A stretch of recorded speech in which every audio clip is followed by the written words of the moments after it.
السلام علیکم مینوال امید لرم چې تاسو به ټول روغ جوړ به وئ په کرک کې عزتمنو تر خپله د شپږو میاشتو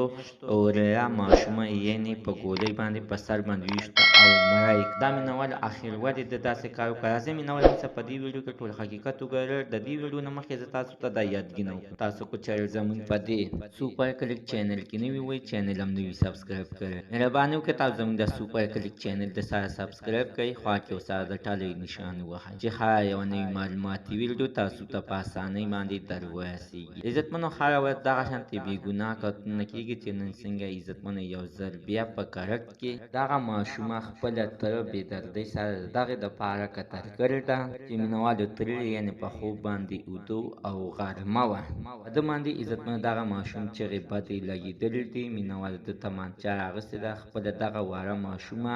اوریا یې په سر باندې ایښتې ده د دې نه مخکې عزتمنو ډېره وینا یې ورته وکړه مور دغه د ماشومې مور ته خو ماشومې مور یعنې په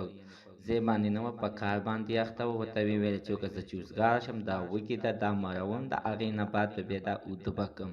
خو مینهوالو دغه پته نه لګي چې دغه تره ظالمې چې دی نو دا دی چېرته یا د چېرته کې نشه کوله یا به یې چرس کړ یا به د ایسو نشه کوله د ده نه صبر نه شو کېدلی مینهوالو د ده سر ته تمانچه پرته وه نو هغه تمانچه عزتمنو راوایغسته او دغه د ماشومې په سر باندې کېښوده او ویشتله هغې نه بعد عزتمنو د بیا څپړی وتړل او لارې وتښتېدلو نو ولې دغه د ده د تښتېدلو نه بعد عزتمنو د کلو خلکو ټولې وتې دي دغه ماشومه یې راغستې ده او سړک کې اچولې ده او د احتجاج په نیت باندې پولیسونه انصاف غواړي وایي چې یعنې دا قاتل دې ګرفتار کړل شي خو دا قاتل خو چېرته په 72 ګنټو کې ګرفتار نه شولو موږ به یو ځل بیا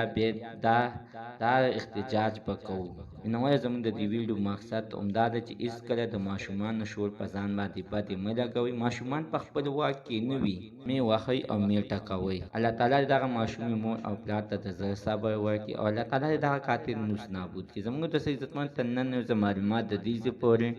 د نوي معلومات دپاره د سهار زموږ د